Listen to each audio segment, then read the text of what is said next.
Habíamos quedado, se nos cortó la luz, así que no... Ah, no, mira, ahora no puedo pasarlo. Ahí va, pero lento. Si mal no recuerdo, bueno, habíamos hablado de cómo cambiaba el rango de distribución de las especies, cómo las especies marinas tenían mucha más facilidad, pero era todo un desafío para las terrestres, cómo esto producía cambios en la composición y estructura de las comunidades. Creo que habíamos terminado acá, ¿no? Confírmenme, porque como se cortó la luz, por ahí no me siguieron, yo estaba pasando. ¿Alguien se acuerda? Yo, esa con la mariposa no me acuerdo que hayamos llegado ahí. Capaz que ahí. Esta sí, Ahí, ¿no? ahí sí, ahí sí. Bien. Bueno, lo que yo les decía entonces es que el hecho de que algunas especies puedan desplazar sus rangos rápidamente y otras tengan limitaciones, hace que en algunos puntos del planeta se empiecen a generar comunidades ecológicas, conjuntos de especies, que no coexistieron en el pasado reciente, ¿sí? Y esto está ocurriendo con todos los taxa, es decir, con todos los grupos de especies taxonómicos y en todas las regiones del mundo. Y un fenómeno que está ocurriendo, que no necesariamente está relacionado al anterior, es que en las comunidades, asociado al cambio climático, están ocurriendo cambios estequiométricos. La estequiometría es la ciencia que estudia cuál es la composición química de los organismos, ¿sí? Y lo que se está viendo es que eh, las plantas están viendo cambios en su composición química y están siendo favorecidas incluso especies de plantas que tienen mayor concentración de carbono a nitrógeno, ¿sí? Esto asociado a que hay mayor disponibilidad de dióxido de carbono y no necesariamente un aumento en la disponibilidad de nitrógeno. Es un proceso más asociado a bacterias que interactúan con las plantas a través de micorrizas o interacciones que tienen en las raíces. Eh, y esto trae consecuencias en los organismos consumidores. Por ejemplo, las larvas de lepidópteros de mariposas necesitan tener una buena proporción de nitrógeno en relación al carbono, porque necesitan crecer y para eso necesitan producir proteínas, eh, mientras que los áfidos, los pulgones, chicharras, chicharritas, moscas blancas, un montón de homópteros, se alimentan de savia y de jugos vegetales de carbono. Entonces esto hace que se vean beneficiados los segundos, los homópteros, y los lepidópteros tengan problemas. Entonces hay mayor abundancia, un cambio que favorece la abundancia de los homópteros en detrimento de otros grupos de insectos como los lepidópteros. Un efecto que también ocurre en las comunidades, ya sea por los cambios en la distribución, como cambios en la estequiometría, o con cambios muchas veces de origen antrópico, ¿no? Los humanos favorecen ciertos grupos de especies en relación a otros y se producen eh, cambios en las especies que están interactuantes en una comunidad. Eh, Esto puede ser también por el fenómeno que vimos de cambios fenológicos. Por ejemplo, el hecho de que las especies interactúen no necesariamente se produce porque coexisten en el mismo lugar, sino porque están presentes en el mismo lugar. Si una planta adelanta la producción de flores, los insectos polinizadores, si no pueden producir ese cambio en su fenología, van a quedar desacoplados y no van a encontrar las flores de esa planta. ¿Sí? Eh, entonces, así como existe un conflicto fenológico intraespecífico, como vimos que hay muchos casos documentados en aves, en las distintas fases de la reproducción de las aves, puede existir también un conflicto fenológico entre especies que interactúan. ¿Sí? Bueno, pero en definitiva, uno ve lo que ocurre en las interacciones entre organismos en una comunidad. Típicamente uno ve lo que ocurre acá en la especie, en la parte A de esta figura, de este gráfico, y es que las plantas son consumidas por herbívoros que a su vez son consumidos por carnívoros. Entonces existen distintos niveles tróficos que se sostienen en base a los productores. Pero ¿qué pasa si los productores se desplazan, ¿sí? Pero no lo hacen los herbívoros o los carnívoros? Bueno, en ese caso, esas especies de productores van a ser beneficiadas porque, por ejemplo, pueden eh, evitar la depredación de los herbívoros. Entonces se van a ver beneficiadas. Cuando no, cuando los herbívoros y los carnívoros pueden seguir el paso, el movimiento de los productores, no hay ningún efecto negativo, no ocurre nada malo. Se mantienen las interacciones. Pero también puede ocurrir que ocurra lo que está acá abajo, que los productores, las plantas, se desplacen, los herbívoros puedan hacerlo, pero los carnívoros no, porque encuentran una barrera o por la razón que sea. Y en ese caso los herbívoros van a tener un mayor efecto, un efecto eh, negativo más fuerte sobre las plantas. ¿Sí? Entonces, lo que estamos viendo en el lado izquierdo de esta figura es lo que ocurre antes del cambio climático. Lo que vemos en el lado derecho es lo que ocurre luego del cambio climático, ante distintos movimientos de las especies interactuantes o de patrones fenológicos. ¿Sí? ¿Se entiende esto? ¿Alguna duda? Profe, ¿La hay idea? hay una compañera que quiere ingresar. Ah, perdón. Pensé que Carla estaba todavía.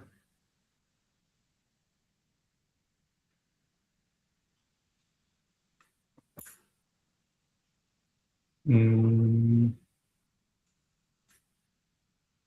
no sé, Carla, si estás ahí, si podés confirmarme, porque no la veo a la alumna que quiere ingresar.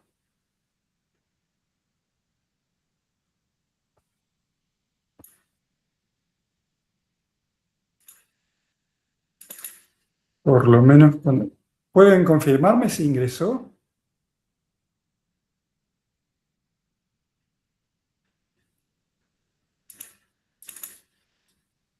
No las puedo hacer ingresar.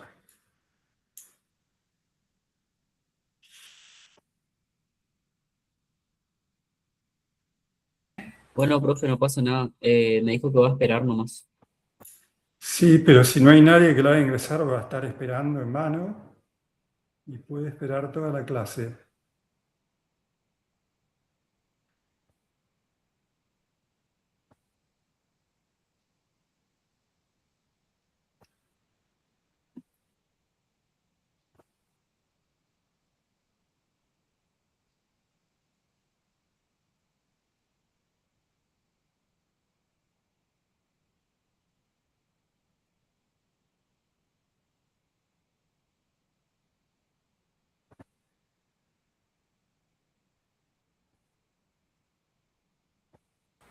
Siga nomás, profe. Yo ahí le voy a escribir a Carla. Le voy a avisar. Dale, muchas gracias. Estaba justo haciendo eso. Buenísimo, te agradezco. Porque no sé por qué no estoy pudiendo hacer ingresar a los alumnos que están ahí en cola esperando. Bueno, Ahí ya. gracias. Entonces, sigamos. Y les voy a poner un ejemplo de lo que puede pasar en estas interacciones. Este ejemplo no es un caso relacionado al cambio climático, sino que es un ejemplo relacionado a un estudio en el que estamos intentando entender qué cambios se producen en las comunidades vegetales cuando reincorporamos a una de las relaciones tróficas en juego en la comunidad. En este caso, el objetivo es ver qué pasa cuando se reintroduce al depredador tope del ecosistema de Liberá, al yaguareté, que en teoría podría tener efectos en las poblaciones de sus presas, los grandes herbívoros, que son los que consumen las plantas. Entonces, esto es un estudio de Belén Ávila. La primera figura muestra qué pasó cuando se instalaron clausuras, es decir, encierros donde se excluye a los carnívoros, y ver qué pasa con la vegetación si vos excluís a los carnívoros, a los carpinchos, en este caso, los grandes herbívoros. Entonces acá vemos una foto, no sé si se alcanza a ver bien, acá en esta figura del margen superior, de hecho, se puede ver claramente que se hizo un encierro, ¿sí? Y se delineó un plot de la misma superficie que actúa como control, para ver qué pasa una vez que excluimos a los carpinchos, en comparación con una superficie similar donde los carpinchos pueden moverse libremente. Acá con flechas rojas pueden ver a los carpinchos, es una imagen de un dron, ¿sí? Entonces los carpinchos generan áreas de pastoreo donde típicamente el pasto es bien bajito. Cuando se produce una clausura, se puede ver en este gráfico que la altura de la vegetación aumenta muy rápidamente. Al año siguiente de establecer la clausura, la vegetación es mucho más alta y 2, 3 años después es muchísimo más alta. ¿Sí? Es unas 100 veces más alta. Y lo mismo pasa con la densidad, con la biomasa seca de pastos en el control y la parcela de exclusión. Y lo que observamos en este caso es que esos efectos que podrían entenderse como positivos para la vegetación, uno piensa, bueno, la vegetación crece más alta, hay mayor biomasa vegetal, pero lo que vemos es que se reduce notoriamente la diversidad de plantas en esas clausuras. Lo que ocurre es que empiezan a establecerse plantas que son dominantes, que crecen más alto, que dominan la luz y matan a las plantas menos competitivas por la luz, y por lo tanto disminuye la riqueza de especies de plantas. En este caso, la riqueza de especies dominantes, pero ocurre también con otros niveles de riqueza. Entonces, los herbívoros, que en el gráfico anterior veíamos que tenían un efecto negativo en las plantas, en realidad tiene un efecto negativo en alguna especie particular de plantas, pero a nivel de comunidad tiene un efecto relativamente positivo porque consumen mayormente las especies competitivamente dominantes. ¿Sí? Entonces favorecen la diversidad vegetal. Lo que estamos viendo ocurre en las áreas de pastoreo de los carpinchos, y lo que esperamos es que cuando se reintroduzca el yaguareté, la abundancia de estas plantas vuelva a un valor intermedia, ¿sí?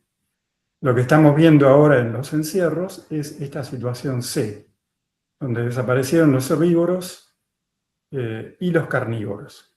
Y esperamos que la situación vaya a un punto B, donde los carnívoros de alguna manera controlan el efecto negativo o positivo de los herbívoros en especies de plantas o en la comunidad. Bien, otro efecto bien conocido de lo que está ocurriendo en algunas comunidades en relación a el cambio climático es lo que está ocurriendo en comunidades de corales, en arrecifes coralinos.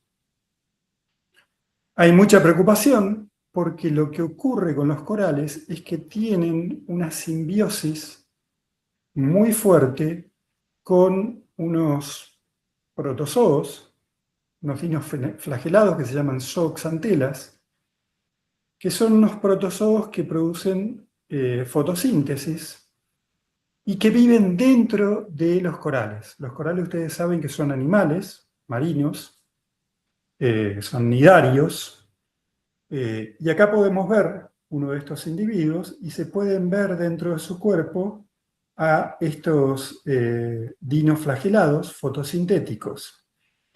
Entonces, estos dinoflagelados le aportan a este animalito productos de la fotosíntesis, le ayudan a reciclar productos del desecho de estos nidarios, de los corales, y productos fosforados que son reaprovechados por los animales y aumentan la fijación de carbonato de calcio por los corales, que son necesarios para producir la estructura donde viven estos animales, es decir, el arrecife de coral, o la estructura esa de los corales, dura, donde viven, que es básicamente de carbonato de calcio.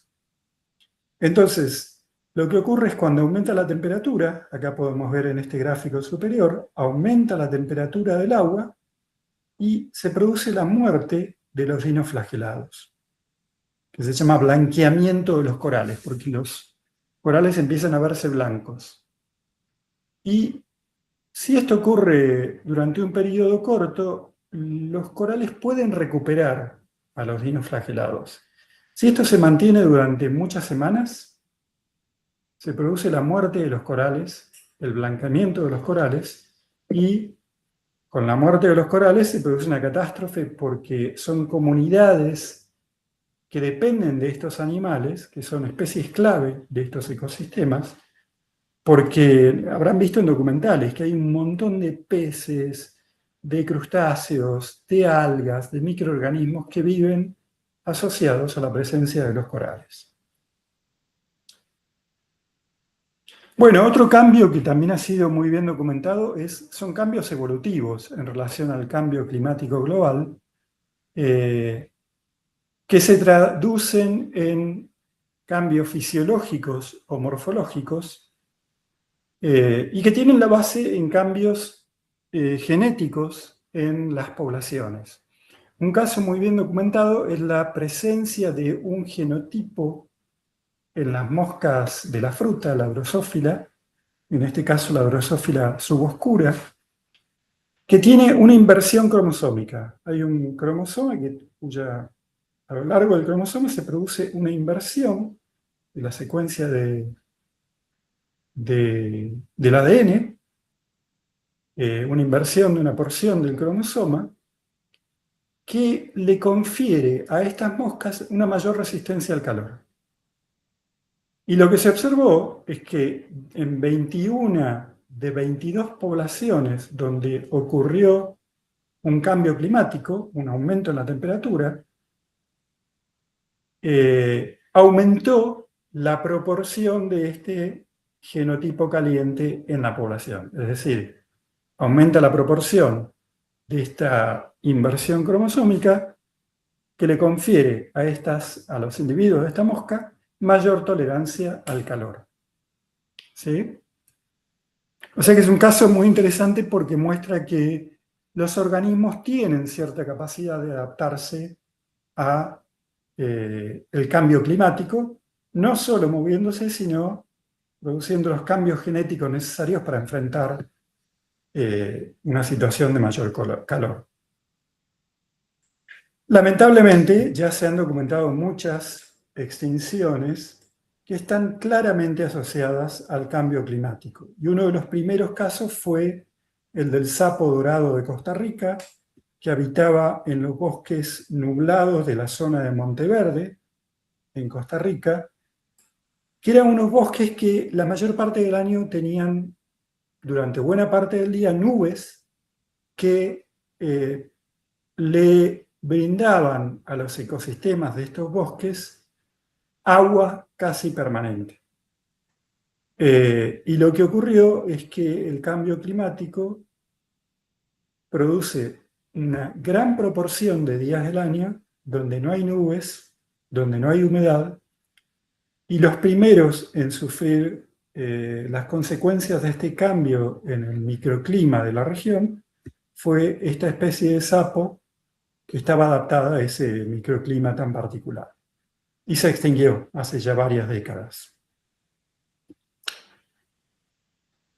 Hay un estudio relativamente reciente de Mark Urban y colaboradores. Es un estudio donde él es el único autor, que lo que hizo es un metaanálisis, es decir, una síntesis de todos los estudios que se han hecho sobre predicciones de cuántas especies van a desaparecer en función del cambio climático. Muchas de estos estudios son producidos con modelaje de escenarios de cambio de hábitat en relación al cambio climático, y utiliza proyecciones del panel intergubernamental para el cambio climático, que es un panel de expertos asociados a Naciones Unidas que hace este tipo de proyecciones. Y lo que está mostrando Urban es que las predicciones pueden ser muy graves si el cambio de temperatura continúa a las tasas actuales. Es decir, hoy en día hemos pasado este punto celeste de este gráfico, ¿sí? Fíjese que ya en relación al riesgo de extinción, la tasa predicha de extinción es muchas veces más alta, pero fíjense lo que pasa si llegamos a 3 grados o 4 grados, y ni que hablar de 5 grados, que son escenarios que está prediciendo el panel intergubernamental para el cambio climático. Y lo que encuentra Urban es que la predicción de extinciones que puede llegar a afectar a 1/3 de las especies de la Tierra es especialmente vulnerable en ciertas regiones del planeta y especialmente en ciertos taxones y en ciertas áreas particulares o ambientes particulares. Lo que muestra es que un grupo particularmente sensible son los anfibios, que las especies de montañas, islas y ecosistemas de agua dulce son particularmente vulnerables al cambio climático. Y fíjense que una de las regiones muy proclive a extinciones por el cambio climático es el cono sur de Sudamérica. Es decir, Sudamérica, Australia, Nueva Zelanda son particularmente sensibles al cambio climático, pero particularmente el cono sur de Sudamérica. Es decir, Argentina, Chile, Uruguay, Paraguay, sur de Brasil son regiones donde van a ocurrir mayor cantidad de extinciones asociadas al cambio climático. Algo bastante preocupante. Y quizá no sea casualidad que la primera extinción documentada de un mamífero que se extinguió por el cambio climático, ocurrió en 2016, es de un ratón del género Melomys, que habitaba una pequeña isla ubicada entre Nueva Guinea y Australia. Y lo que ocurrió básicamente es que la isla esta, el punto más alto, medía 3 metros sobre el nivel del mar. Entonces, muy rápidamente, este ratón perdió el 97% de su hábitat y se extinguió, desapareció.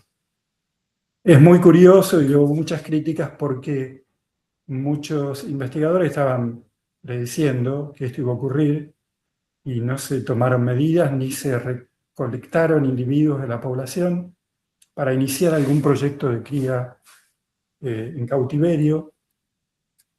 Pero también uno puede preguntarse, bueno, ¿qué sentido tiene si nunca van a poder ser devueltos a su hábitat natural, ¿no? Porque el hábitat, en este caso, se va a extinguir.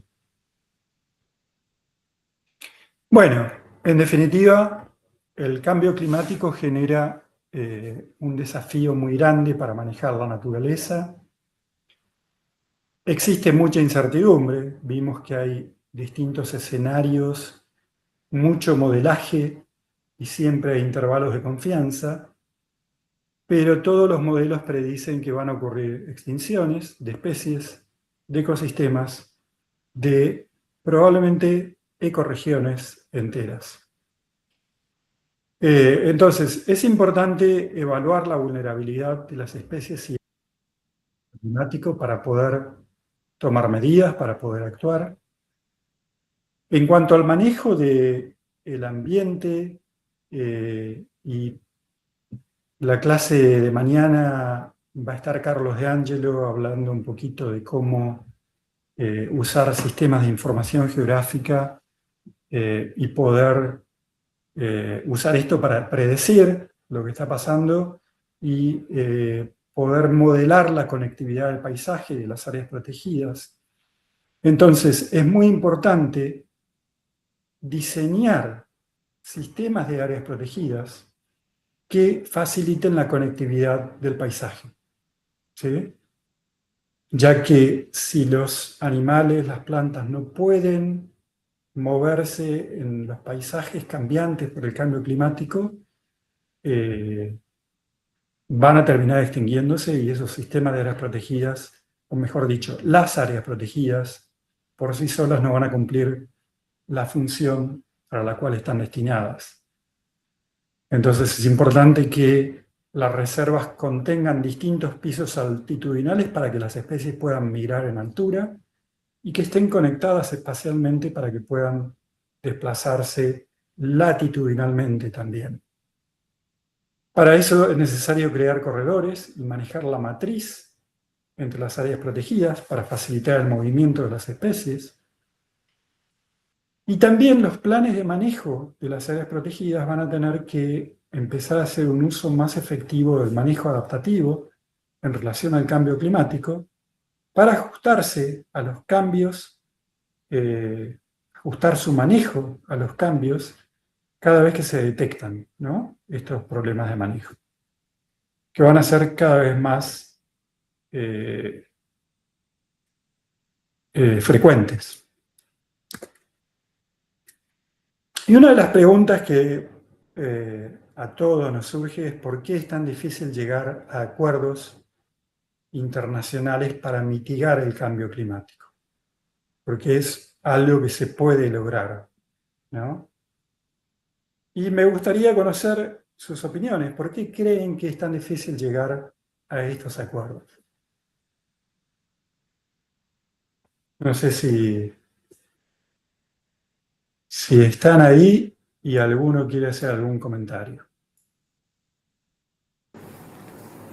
Muchas veces interfiere con intereses económicos, como lo que ocurre actualmente con el tema de la Antártida, de los glaciares.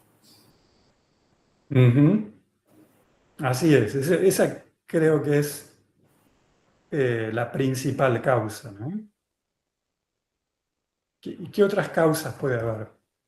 ¿Qué se les ocurre? Y Donald Trump dice que el cambio climático no existe, por ejemplo. Tal cual. O sea, hay muchos negacionistas, no solo Donald Trump, nuestro presidente también.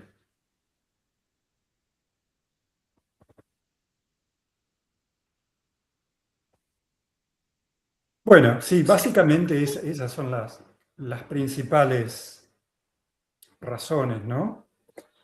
Eh, si yo vuelvo a la presentación, van a ver que sí, son intereses económicos, geopolíticos, que se mezclan muchas veces.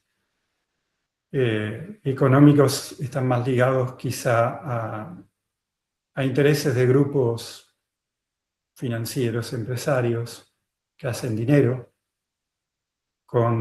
principalmente en este caso los derivados del petróleo, ¿no? Pero también se mezcla con intereses geopolíticos. El petróleo, quien domina el petróleo y tiene acceso a este recurso energético, también puede generar una industria militar y dominar otros países. Y todo eso hace que fracasen los acuerdos internacionales. Y lo que estamos viendo es un abandono gradual del multilateralismo, es decir, foros internacionales que regulaban las relaciones entre los países están siendo dejados de lado y estamos viendo que nuevamente reina la ley de la selva y el más fuerte. Entonces los gobiernos, estados más poderosos como Estados Unidos o Rusia, actúan con actitudes nacionalistas, geopolíticas, y no se atienen al derecho internacional. Pero también hay otras cuestiones que en este caso creo que son detalles, porque creo que las causas principales tienen que ver con la que decía Judith y la que estábamos, las dos anteriores, ¿no? En otros casos fue relativamente fácil resolver problemas globales, también relacionados con elementos químicos que afectaban la salud del planeta, como los clorofluorocarbonados, que son las sustancias que afectaban la capa de ozono, o el DDT, que afectaba fundamentalmente las aves, un insecticida muy potente, y fueron prohibidos, y fueron fáciles de prohibir, porque en ese momento el planeta vivía un mundo multilateral, eh, porque había otros intereses en juego a nivel global, porque las percepciones del público eran distintas.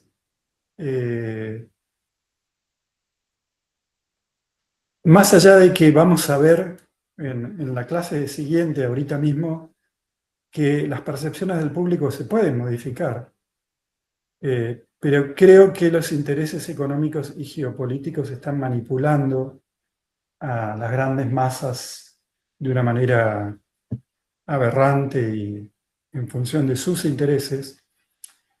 Pero una de las razones es que existieron productos alternativos al DDT y a los clorofluorocarbonados. Entonces, fue muy fácil ajustar el consumo a estos otros productos que no tenían efectos en la capa de ozono o a pesticidas de bajo efecto, un efecto que no afectaba a las aves o a otros insectos fuera de los que se buscaba controlar, ¿no? Entonces, es un tema complejo, es un tema que está en la agenda internacional y va a seguir estando por todos los efectos que vimos que tiene, que como vimos el jueves pasado, perdón, afectan o digamos que el interés por el cual se quiere controlar el cambio climático es no solo por lo que estuvimos viendo en relación a cómo afecta a la naturaleza y la biodiversidad, sino en los efectos directos que está teniendo en poblaciones humanas. Y a pesar de eso, es muy increíble que no se puedan alcanzar estos acuerdos internacionales. Pero bueno, con este mensaje bastante deprimente los dejo y vamos a pasar a un tema más amigable.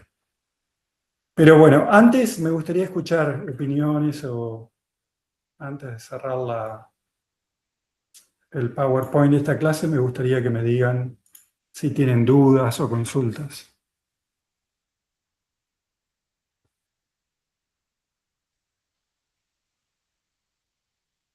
Y si no, dejo de compartir.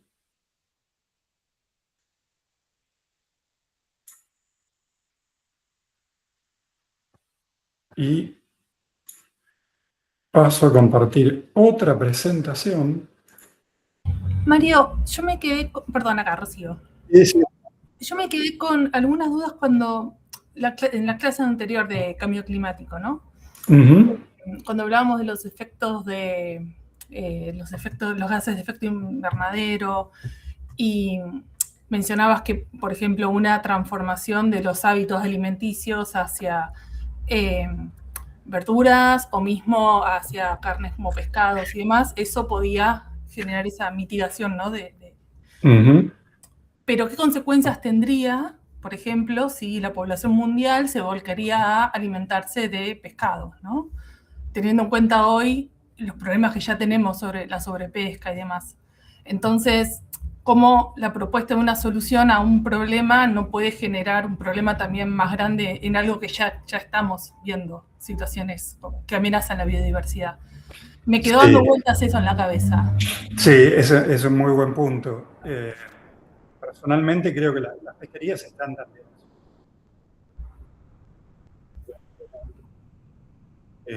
Vieron que Agustín mostró un gráfico que mostraba cómo las pesquerías marinas alcanzaron casi un umbral, y el aumento en la oferta de peces en los mercados globales es básicamente en función de pesquerías, no de peces silvestres, sino de cultivos.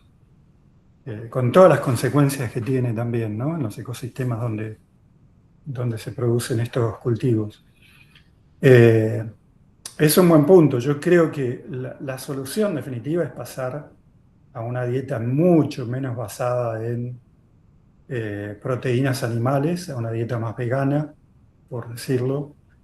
Me inclino por el flexitarianismo, como le llamo yo, que es tener una dieta flexible, decir, bueno, uno no es fundamentalista, pero realmente hay que bajar el consumo de carne, o carnes rojas, pollos, y como vos decís, el consumo de peces, ya llegamos al límite. Entonces, creo que hay que explorar otras cosas. El consumo de carne de insectos, por ejemplo, o de invertebrados, está creciendo muchísimo en Europa. En América Latina no está permeando eso. Es un consumo tradicional en pueblos originarios. Por ejemplo, acá mismo en Misiones, los Mbiá, comen muchos insectos, comen mucho el tambú, que es la larva de un coleóptero, muy rico en proteínas, muy nutritivo.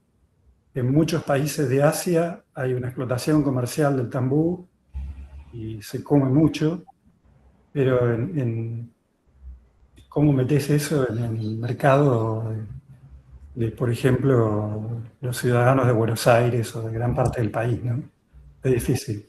Claro, y pienso que también, digamos, si uno, digamos, que las soluciones no tienen que ser a nivel mundial, sino más regionales, ¿no? Porque de una forma u otra, si vos promovés el consumo de determinado animal, si eso lo maximizás y de alguna forma vas a tener, no sé, pienso en, no es con nativos, ¿no? Pero también otra cosa que me surgía es como, bueno, China consume, hablábamos que en países asiáticos había mucho más consumo, pero bueno, acá casi se instalan granjas porcinas que eran para China, entonces quizás la producción no está en el país, pero sí está por fuera, ¿no? Y como también otros países que porque, no sé, tienen, no sé, pienso en los países nórdicos y demás, que quizás las grandes industrias no están dentro de sus territorios, pero las trasladan hacia otros. Entonces, como que siento que, bueno, nada, me quedé con que no hay una sola respuesta, ¿no?, al problema.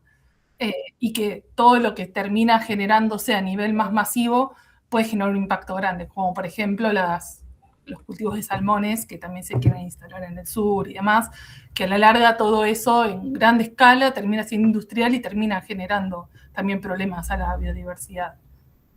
Sí, son los problemas de la globalización, ¿no? Estos mercados globales traen cosas tremendas, pero yo creo que la respuesta va a tener que ser global. No es el momento, me parece, pero la respuesta tiene que ser global, justamente por eso. Porque si no logramos que nosotros, los chinos, los estadounidenses, hagamos esos cambios en la dieta, cambios positivos, no va a haber solución. No creo que pase por una cuestión individual.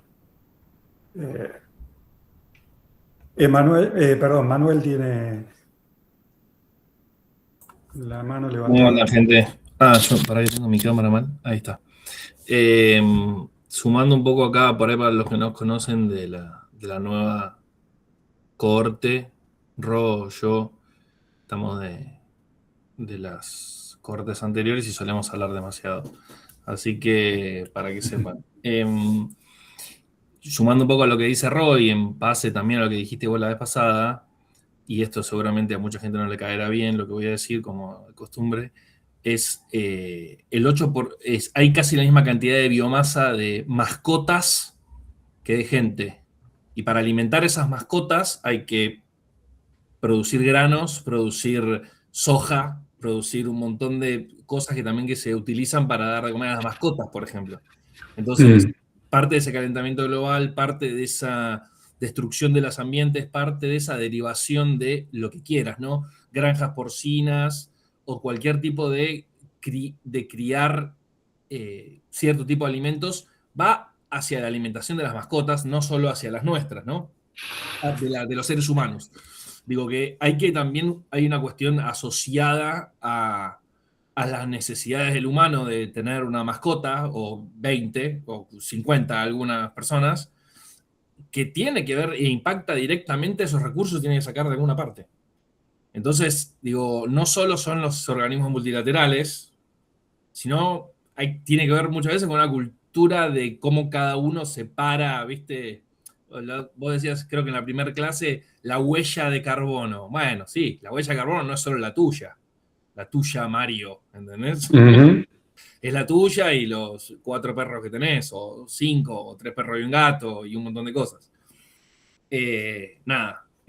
Me parece que no es solo la producción hacia cómo comemos nosotros, lo que decía un poco Ro, sino también un poco cómo hoy por hoy está parado la raza humana y su manera de consumir.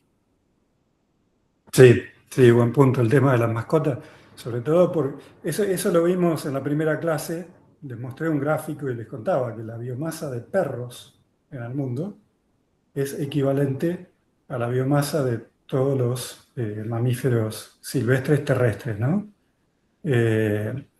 Y encima, nuestras mascotas preferidas son carnívoros, o sea que eso no ayuda tampoco, están comiendo proteína animal. La próxima mascota que tengan, piensen en hámsters, juices, son un poquito menos, reducen un poco la huella de carbono. Bueno, si no tienen alguna otra pregunta, comentario, pasamos a la siguiente clase.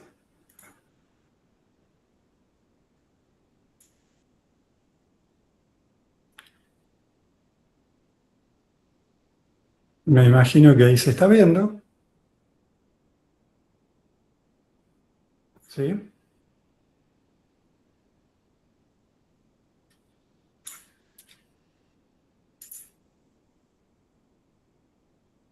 Bien, gracias. De nuevo, ahí va. Bueno, vamos a ver una clase breve. Mario, antes que arranques Sí. un ratito, quiero hacer una consulta. Sí, Gerardo Lloret puede ser que aquí en el curso esté identificado como Jair Lloret, porque en la asistencia del MIT aparece ese nombre, pero no sé quién es. Sí, lo veo que está acá, está conectado. Sí. Ah, sí, bueno, dale, está. Bien. Entonces te paso la asistencia. Yo me retiro, Mario, y ya te dejo actualizada la asistencia para que armes los grupos mañana o como sea. Dale, Como hayan gracias, Carla. Chao, chao. Dale, buenísimo, gracias. Bueno, vamos a hablar de dimensiones humanas en la conservación. Vamos a ver esta clase, vamos a ver otra, espero que tengamos tiempo, sobre economía, que también la voy a dar yo. Y una aclaración importante, aunque obvia, yo no soy especialista en estos temas, o sea que lo que les voy a contar es algo relativamente superficial, pero me parece importante, ya que dentro de las ciencias de la conservación es muy importante la dimensión humana, ¿sí? Entonces hoy vamos a hablar muy brevemente de valores, percepciones y actitudes de las personas hacia la naturaleza.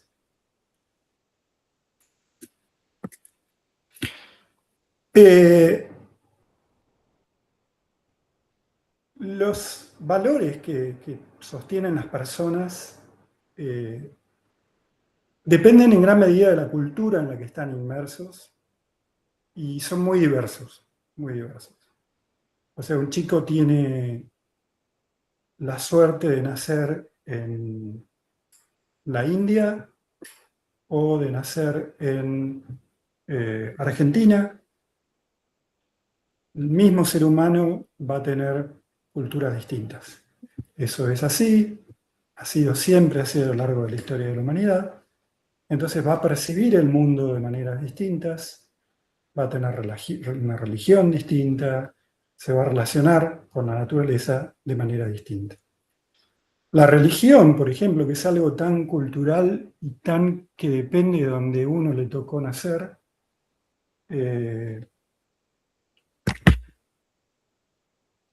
tiene un efecto muy fuerte en cómo la gente ve la naturaleza y se relaciona con la naturaleza.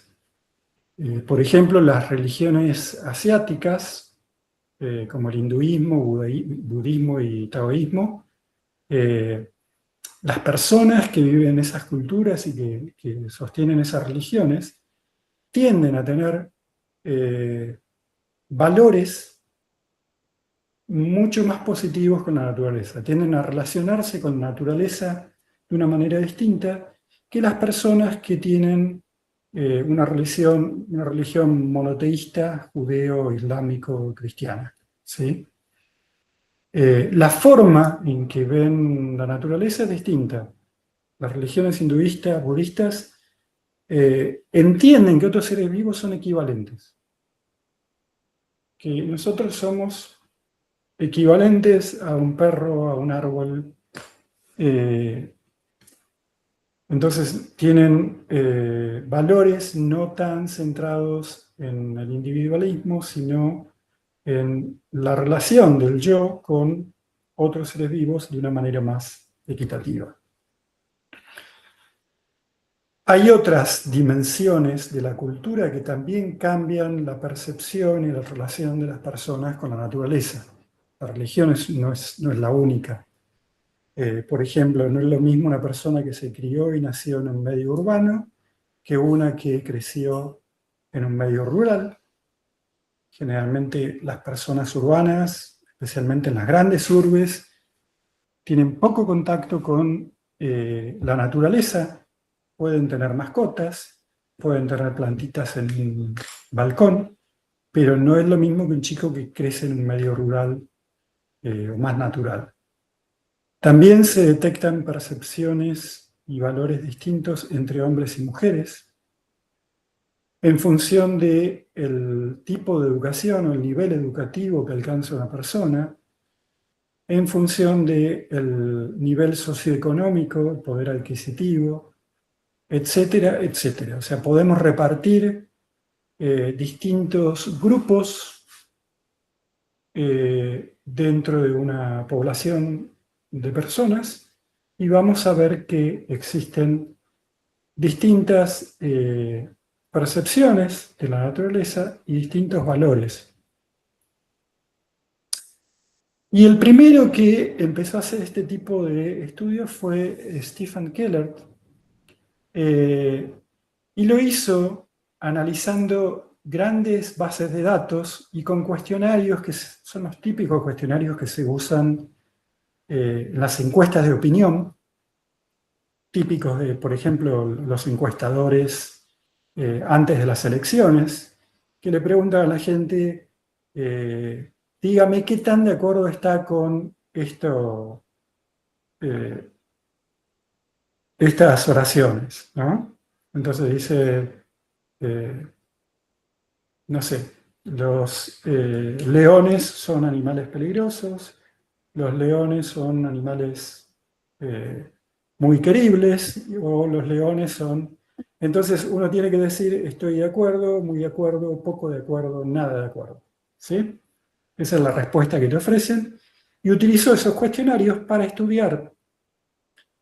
En el primero de sus artículos, quería conocer cuál era la percepción de los estadounidenses, hizo este estudio a nivel de todos los Estados Unidos, con datos de todos los estados, en relación a los lobos y los coyotes. ¿Sí?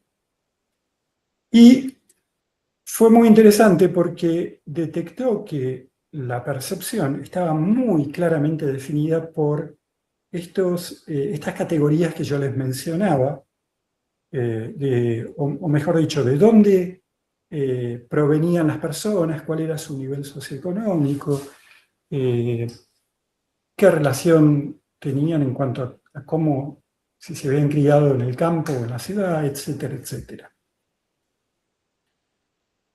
Y en este trabajo, lo que hace este Keller es hacer una tipología de las actitudes que pueden tener las personas frente a la naturaleza.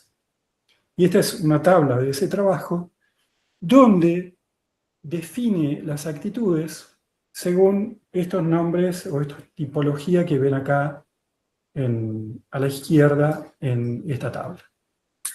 Entonces, por ejemplo, encuentra que hay personas que tienen una actitud naturalística que la define como aquellas personas que tienen un interés primario y un afecto por la fauna silvestre y el outdoors, que viene a ser el estar en contacto con la naturaleza. Viene a ser, ¿sí? Después hay gente que tiene una actitud ecologista, la define como aquellos que se preocupan por el ambiente como un sistema y por las interrelaciones entre la fauna silvestre y los hábitats naturales. Define un tipo humanista en aquellas personas que tienen una afección y un interés por animales individuales, es decir, ya no se preocupan por las especies y sus interacciones, sino por un animal particular. Vieron que es muy común que ocurran noticias como la que salió hace poco de creo que era un orangután que perdió a su madre, que tenía afecto por un peluche. Probablemente varios de ustedes vieron la noticia. Bueno, define al tipo humanista aquellas personas que se preocupan de esa manera, o se relacionan de esa manera con los animales, ¿sí? De manera afectiva. Les preocupa lo que pasa con ese mono en particular, no con los orangutanes o la población de orangutanes a nivel global. Entonces tienden a antropomorfizar a los animales. Después está el tipo moralista, que tiene preocupación por lo que está bien y lo que está mal en el trato con los animales. Y, por ejemplo, se preocupan por la crueldad o la explotación. Entonces hay muchos grupos animalistas que van y liberan a las ratas de laboratorio, o se preocupan por... Mucha gente que es veganista, por ejemplo, lo hace por esta tipología. Y no estoy diciendo que esté mal o bien, ¿no es cierto?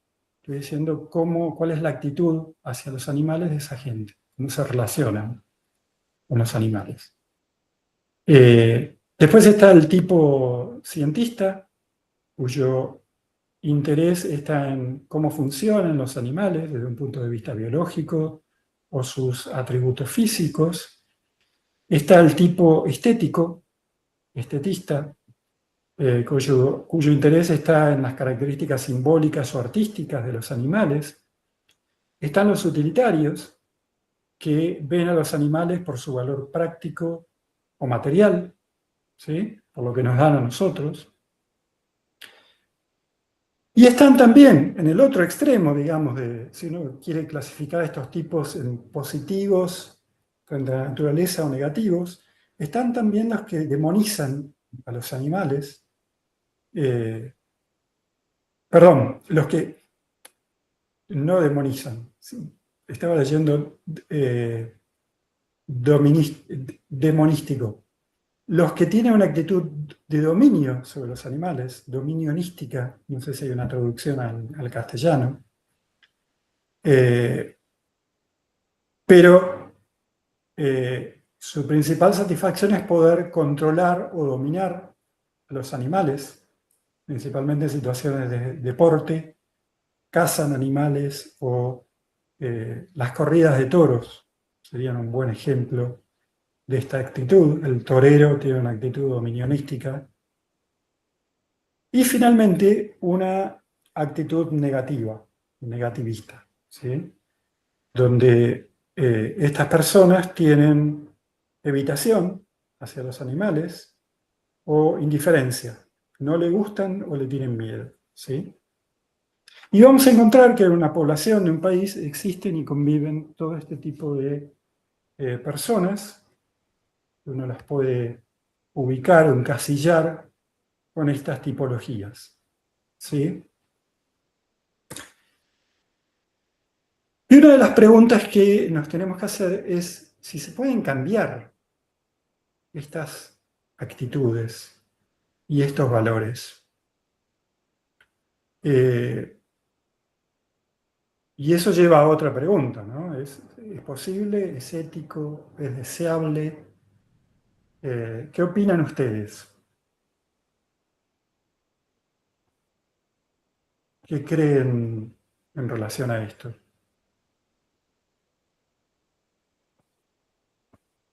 Bueno, las respuestas son desde mi punto de vista, ¿no? ¿Es deseable? Sí, puede ser deseable. ¿Es ético? Puede serlo o no. Yo creo que depende de cómo se haga, con quién se haga. ¿Y es posible? Sí, es totalmente posible. Las culturas son moldeables, los valores que detenta la gente son moldeables, entonces es perfectamente posible. Y hay un montón de ejemplos de que ocurre. Esto es un ejemplo, ¿no? Los cambios que ha habido en algunas sociedades, en Estados Unidos en particular, frente a los lobos, en Europa también. Hace 100 años atrás, el lobo era un animal malo, malvado, que se comía Caperucita Roja, y eso le enseñábamos a los chicos. Y hoy en día es un ideal de silvestría que la gente admira. Queremos conservar a los lobos, queremos que haya más lobos, por lo general, ¿no? Hay todavía gente que entra en la tipología negativista y no quiere saber nada con los lobos. Otro ejemplo es la actitud de la gente con las ballenas, ¿no? Pasamos de la ballena asesina, Moby Dick, a hay que salvar las ballenas. Y eso se produjo en muy poco tiempo, ¿no? Con respecto a si es ético o no intentar modificar las percepciones y actitudes de la gente, yo creo que hay que tener cuidado con esto, que no es justo hacerlo cuando hay asimetrías de poder muy fuertes o con actitudes imperialistas, cuando ciertos países quieren imponerle modelos a otros. Pero si se genera un diálogo entre distintos sectores de la sociedad con el fin de entenderse y lograr modificar ciertas actitudes, que ciertos sectores de la sociedad cambien sus actitudes, muchas veces reconociendo que están dañando o generando daño en los valores de otros sectores de la sociedad, porque eso ocurre también, ¿no? Yo creo que es válido. Yo creo que es válido. Entonces, uno de los grandes desafíos, que recuerdo que alguno de ustedes lo planteó en la primera clase, es cómo pasar de un antropocentrismo extremo a un biocentrismo que sostienen algunas religiones, y no es necesario ser religioso para sostener estos distintos tipos de vista, ¿no? Este gráfico muestra una secuencia que fue propuesta originalmente por Leopold y luego conceptualizado de esta manera por Nash, y esto sale de un trabajo que no tengo acá la cita, lamentablemente, pero es como una jerarquía que enfatiza la preocupación por distintos niveles éticos que engloban unos a otros. Porque la cuestión es que uno, cuando tiene una visión centrada en los ecosistemas y en todas las especies que caracteriza el biocentrismo, no por eso deja de tener cuidado por los individuos humanos. Entonces, al pasar de una secuencia ética basada en el individualismo extremo, en el yo, a una donde incorporo a todas las especies y los ecosistemas, no necesariamente pierde valor el yo, ¿sí? Y eso es importante. Entonces se puede pasar de una sociedad absolutamente individualista a una humanista, ¿sí? Antropocéntrica, si queremos, y es una mejora. Pero el gran desafío es cómo pasar del humanismo, que es un valor positivo en muchas sociedades humanas, por más que se está perdiendo políticamente, pero es desde mi punto de vista es algo positivo y deseable, a englobar a no solo los individuos de otros animales, sino a todas las especies y los ecosistemas. Es un gran desafío. Y los cambios de actitud, es decir, pasar de el individualismo o el antropocentrismo a un ecocentrismo,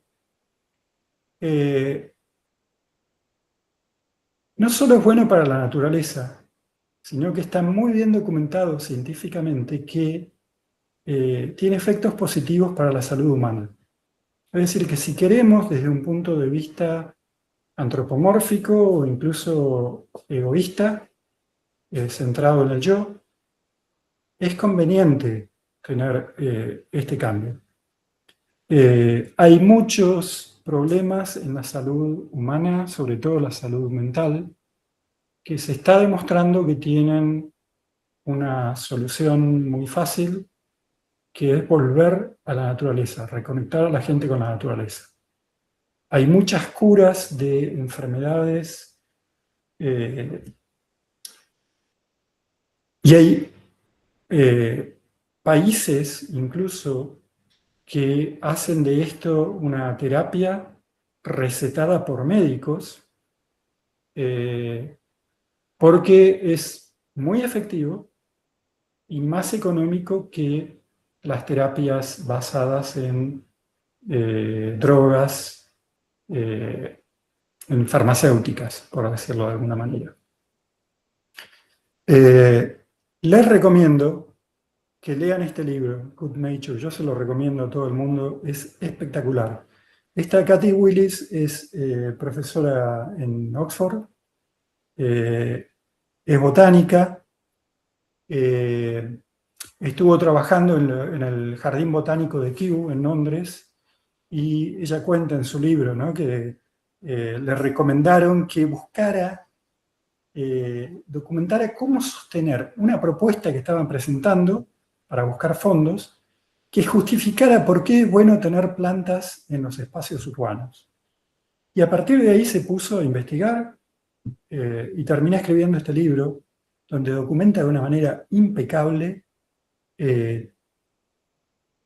la cantidad de beneficios que tienen las plantas y la naturaleza y estar en contacto con la naturaleza para la salud humana. Una de las cosas que cuenta, por ejemplo, es cómo en Japón, y gran parte de la investigación que pone en su libro es liderada por científicos japoneses, es líder a nivel mundial Japón en estas terapias de curación con bosques, y tienen en Japón todo un montón de reservas curativas que están certificadas por el Estado, por el gobierno. No conozco muchos detalles de cómo funcionan, pero los médicos japoneses pueden recetarle a las personas que vayan a hacer curación de bosques. Y por eso también se impulsó tanto esta investigación, porque tenía que haber una justificación de que estas terapias son más efectivas que terapias con drogas, para que el Estado subvencione o las obras sociales cubran los costos que implican, ¿no?, este tipo de terapias. Pero los japoneses son líderes y están haciendo estudios. Es una línea muy reciente de investigación, si queremos, pero muy efectiva, es muy interesante. Entonces, es importante ver esto, ¿no?, que estos cambios de actitud que nos pueden llevar a una actitud más ecocentrista son también, podemos motivar esos cambios desde una posición puramente egoísta, ¿no? Bueno, voy a saltear estas diapositivas porque no quiero extenderme demasiado, las dejo acá, pero hay estudios que han hecho parecidos a los de Keller, evaluando cuál es la actitud de las personas en Iberá respecto a la reintroducción del yaguareté, y fue muy curioso cómo la mayoría de los pobladores apoyaba estos cambios. Y no quiero dejar de mencionar que, más allá de las actitudes y lo que querramos, hay cierta evidencia también, que también documenta Kathy Willis en su libro Good Nature, de cómo muchas de estas actitudes positivas hacia la naturaleza tienen una base innata, ¿sí? Fue Edward Wilson quien propuso primero la hipótesis de la biofilia, en un libro que se llama Biofilia, y hay muchos estudios que muestran que los gustos de los humanos por ciertas características de la naturaleza o ciertos valores son innatos, ¿sí? Por ejemplo, han hecho un montón de estudios que muestran que las personas prefieren ver fotos de paisajes con árboles achaparrados, tipo acacias, en praderas y con lagos, que imágenes de coníferas y ambientes helados o desérticos, ¿sí? Y que se supone que esas imágenes nos gustan más o menos porque tenemos un sentido de selección del hábitat, como tienen todos los animales, porque nos preferimos hábitats donde podamos cazar, pescar, obtener nuestro alimento, obtener refugio. Y eso fue modelado por la selección natural. Este libro también es muy lindo, de Gordon Orians. Si tienen oportunidad de verlo, vale la pena, donde refiere todos estos problemas. Y para ir cerrando, les cuento que hay un montón de herramientas para modificar valores y actitudes. Lógicamente, estas son las 4 herramientas básicas: la educación, campañas de comunicación, la coerción. Existe en todos los estados, uno de los principales roles de los estados es coercionar a los individuos que no tienen actitudes prosociales y el Estado es la que impone normas y castigos, desde pasar un semáforo en rojo hasta imponer infracciones a cazadores ilegales. Y finalmente, incentivos. Y me quiero detener un segundo más en esto porque creo que es una de las herramientas menos utilizadas en políticas públicas relacionadas a la conservación de la naturaleza, a pesar de que son muy efectivas. Ejemplos son resarcimientos de daños a cambio de buenas prácticas de manejo. Es decir, por ejemplo, yo voy a recibir fondos del Estado si se comen mis cabritas o si un depredador se come mis cabras o mis ovejas, pero a cambio de que yo implemente prácticas de manejo compatibles con los grandes depredadores. ¿Sí? Un incentivo que no implica ninguna inversión de parte del Estado son beneficios directos, promover actividades compatibles con la conservación de la naturaleza y que a los pobladores locales le traiga beneficios directos. ¿Sí? Un ejemplo, esta foto es de miel de abejas producidas en el departamento de Tarija, en Bolivia, en un proyecto que busca que la gente valore los bosques donde viven los osos de anteojos, una especie amenazada, y lo hacen promoviendo y ayudando a los productores a promover los recursos del bosque, como la miel, del cual pueden obtener un beneficio directo y por lo tanto querer conservar esos bosques. Y es importante tener presente que estos incentivos no solo tienen que ser económicos, sino que muchas veces hay reconocimientos como darle un certificado a los pobladores que hacen las cosas bien, reconocerlos públicamente, darles ciertos detalles, cuestiones que tienen que ver con darles la posibilidad de que se sientan orgullosos con lo que están haciendo y hacerlo públicamente. Eso muchas veces tiene un incentivo tremendo y estas herramientas no se suelen utilizar en la medida en que podrían ser usadas. Así que bueno, creo que cerramos acá. Hoy terminamos más o menos cerca de la hora. Yo les pido disculpas por el atraso con que terminamos todas las clases anteriores. Tuvimos algunos problemas técnicos, lo que sea, pero es mi responsabilidad asegurarme de que las clases terminen a horario. Y nos excedimos siempre. Así que estoy contento que hoy llegamos un poquito antes que otras clases. Pero, de todas maneras, si me aguantan 4 minutos más, no quiero irme sin que puedan levantar sus manos, decirme si quedaron dudas, o si tienen comentarios o lo que sea respecto a esta clase. Hola Mario, ¿cómo están? Hola, compañeros. ¿Qué haces, Guille? Todo bien. Solo para comentar de lo que estaba de lo último, es que tengo mi enano, de lo último que estabas comentando sobre los incentivos, incluso sobre los planes de manejo también que mencionaste anteriormente dentro de las áreas naturales protegidas y demás. Yo creo que acá en la provincia de Misiones, quieran o no, hay algunos lineamientos así. Obviamente estamos lejos, obviamente están la efectividad, ¿no es cierto?, que se lleven adelante esos mecanismos y demás, cuesta, incluso la ley de presupuestos mínimos, ¿no es cierto?, que venía a cubrir varios de esos frentes, ya tiene varios años, 2007 salió el bonazo, pero después se efectivizó en 2008, 2009, por ahí empezaron los primeros hasta un poquito más, 2012, habían ya POA 2 en algunas reservas privadas. Y algunos, bueno, más allá del destiempo y demás, vinieron efectivizando bastante bien con, o sea, la esencia que tenía esa ley. Así que yo creo que varias cosas se vinieron llevando adelante.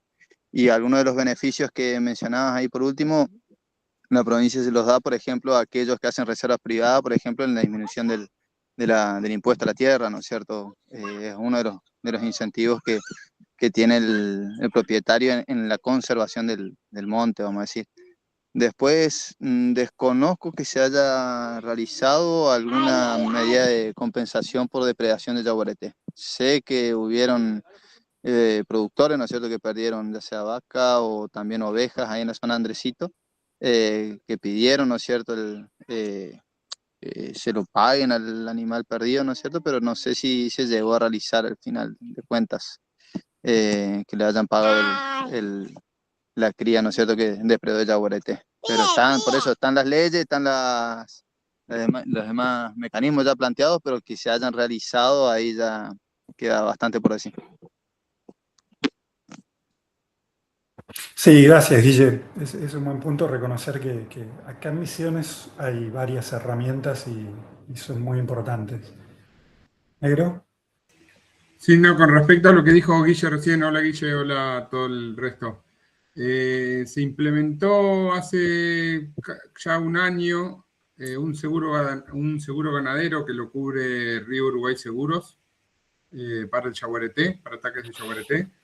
Si bien está comenzando y cuestan hacer algunas cosas, se está haciendo peritaje en la localidad de Andresito y también en del departamento de Iguazú, sobre todo productores que denuncian la depredación de algún animal por yaguareté.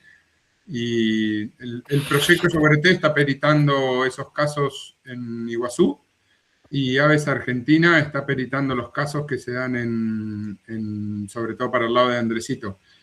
Y en conjunto se está trabajando con el Ministerio del Agro y el Ministerio del Agro da una respuesta con algunos materiales, está también comenzando, está Guido Soloniski, no estaba Luz por ahí, y ya el seguro ya ha cubierto algunos casos en Andresito y en Banda.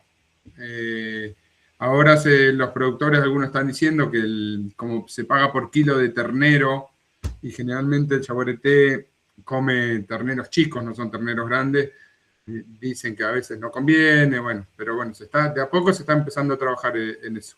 Y lo bueno es que esto nos llevó, que también tiene que ver con las percepciones humanas, a que más personas hagan la denuncia, porque somos varios trabajando en conjunto, entonces ahora nos enteramos un poco más de los ataques que realmente hay, porque si no, no nos enterábamos nunca y esos yaguaretés generalmente terminaban siendo muertos y nadie se enteraba. Ahora por lo menos nos enteramos que están y también nos enteramos que mueren, pero por lo menos sabemos que la problemática está y desde hacía muchos años nadie denunciaba este tipo de ataques.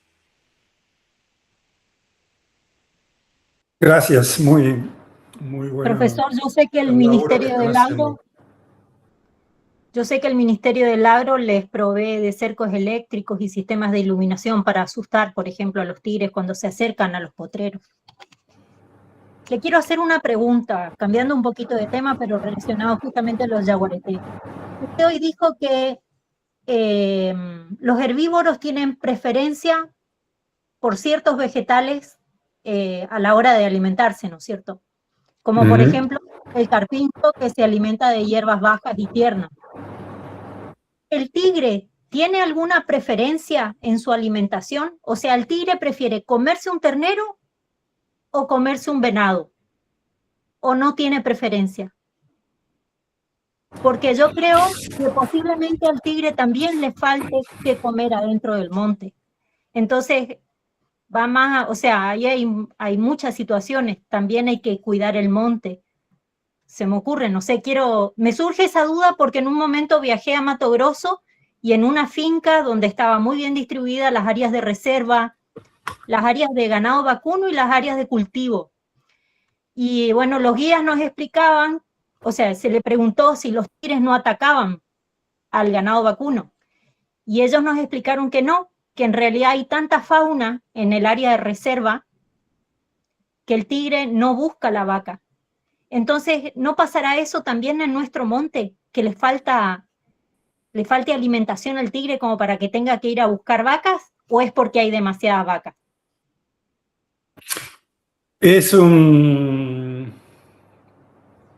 No es tan fácil la respuesta. Negro, si querés vos participar. Hay muchos fenómenos. Por lo general, los grandes carnívoros son generalistas. Comen todo tipo de grandes vertebrados, ¿sí?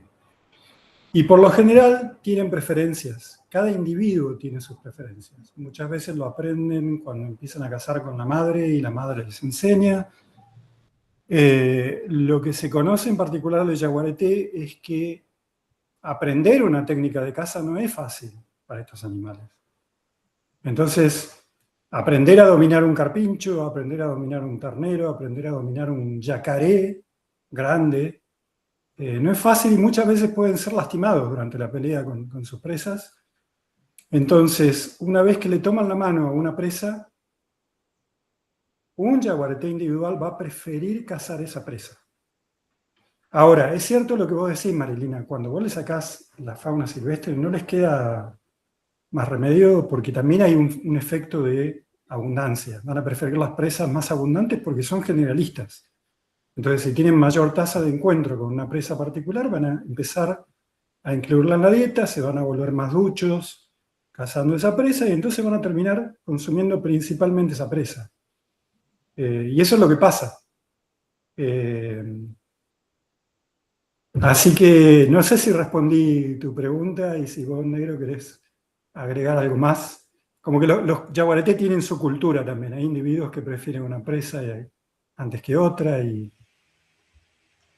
Bueno, sí, básicamente respondió lo que yo quería saber. ¿Qué prefiere comer el tigre? Hay un estudio de una chica que estudió las heces de yaguaretés, Lucía Palacios, y entre su dieta prefieren el venado en ese momento, ¿no? Fue 2012, 2000, por ahí. En ese momento en las heces se vio con mayor frecuencia pelos, estudiaba los pelos que había en las heces y encontraba más frecuencia de venados y pecaril aviado. Pero bueno, son muestras de lugares de áreas protegidas principalmente. Capaz que había alguna de borde, pero no, la verdad que no tengo la respuesta. Lo que sí, en relación a lo que dice Mario, de que eligen a algo y enseñan a cazar algo, es que si un yaguareté está comiendo perros en un lugar, siguen comiendo perros y sus hijos probablemente coman perros. Si está comiendo ovejas, probablemente sus hijos comen ovejas, y si está cazando terneros, comen terneros. Como que no van y cazan hoy un ternero, mañana un perro y mañana una oveja. Como que aprenden una técnica y siguen por ahí. Como que el conflicto es siempre el mismo, por lo menos con ese individuo o familia. Bien. Es genial este tema. Ahí también se da por el tema de las posibilidades del animal, cada individuo, como decía Mario, ¿no es cierto? Porque había un tuerto ahí en la zona de Deseado, el cual, al no tener todas las condiciones para cazar, y encima era bastante grande ya en edad, se acercaba, ¿no es cierto?, a la ganadería, que era un alimento más fácil de agarrar, por así decir. Entonces depredaba el ganado antes de buscar en el monte su alimento natural, por así decir. Era porque el animal el tigre no tenía todas las condiciones de andar de caza. Eso se vio en otro lado también, o sea, tenía una herida en el ojo, entonces se acercaba. Eso le pasa a los animales un poquito más grandes. Y el perro, y incluso se dio también en el Parque de las Aves, que una mamá le quería enseñar a las crías, ¿no es cierto?, a cazar los flamencos que estaban en jaula. Entonces, obviamente eran animales. No es que el jaguareté quiere ir a comer los flamencos, porque no sé si se cruza alguna vez con esos animales, pero los tenía ahí dentro del recinto, entonces mataron creo que casi todos los flamencos. Yo creo que todo dependiendo de cada uno de los individuos. Yo no sabía el tema del venado, que era más predilecto. Yo pensaba que eran más los tatetos. O el yacaré se lo ve bastante también que caza. Muchas gracias.